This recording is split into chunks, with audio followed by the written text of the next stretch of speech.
It all started on a rainy afternoon. The church bells had just stopped ringing. People in black walked slowly out of the old chapel, their umbrellas opening against the gray sky.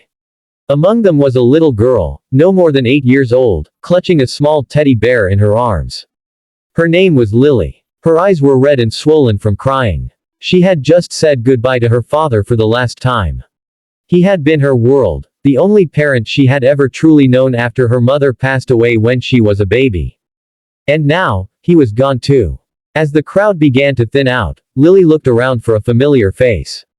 There was one person she hoped would comfort her, her stepmother, Claire.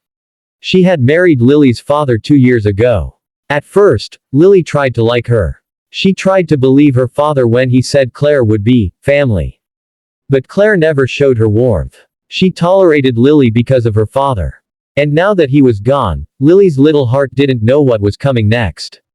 The black car pulled up in front of the chapel. Claire walked briskly, her heels clicking against the wet pavement. She didn't look at Lily when she opened the door. "Come on," she said sharply. "We're leaving." Lily followed quietly, clutching her teddy even tighter, the only thing that felt like love anymore. She got in the car, sat in the corner, and stared out the window as the rain blurred the world outside. When they arrived at the big house that once felt warm because her father was in it, Lily stepped inside and froze. Something was different. Her father's photos were already gone from the walls. His favorite chair was missing from the living room. It was as if he had never lived there. Claire walked ahead, heels echoing through the empty halls. Then she turned around and said the words that shattered Lily's world.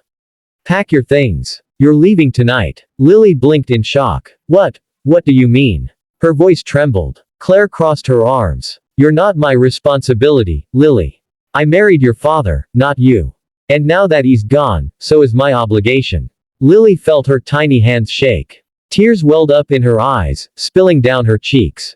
"But, where will I go?" she whispered. Claire's expression was cold. "I don't care. There's an orphanage in town. They'll take you. So go upstairs. Now." Lily ran upstairs, her chest tight, her heart breaking into pieces. She packed her small bag, the clothes her father had bought her, the little shoes he said made her look like a princess. She held her teddy bear to her chest and whispered, "Daddy, why did you leave me?" Upstairs, the walls seemed to close in. The laughter she once shared with her father echoed in her memory. She walked down the stairs slowly, each step heavier than the last. At the bottom, Claire stood by the door with a taxi waiting outside. "Go," she said flatly, pointing to the car. The driver looked at Lily with pity, but he had no choice. She climbed into the backseat, clutching her teddy so tight it hurt. The car drove off into the night, and Lily stared out the window, the house shrinking behind her like a bad dream. The orphanage was nothing like home.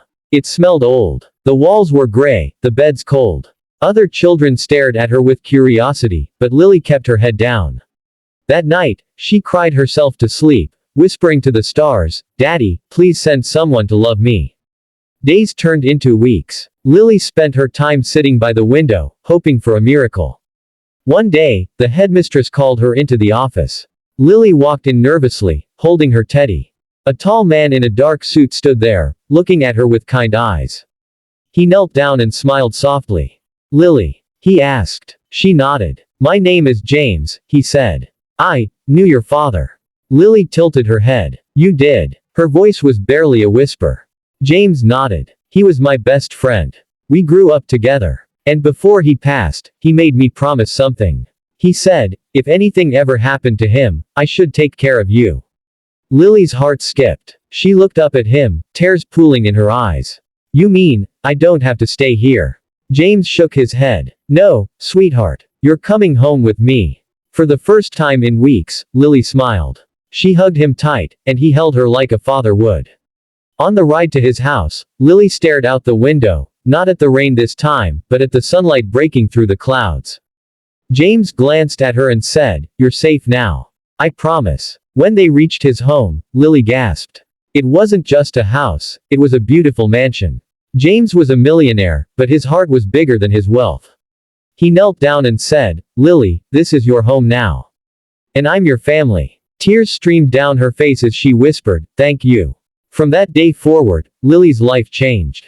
She had a father again, not by blood, but by love. And that's what truly matters. If you're watching this, remember, sometimes the family we're given isn't the family we keep. But the family we find can save us. And love. It can show up when you least expect it.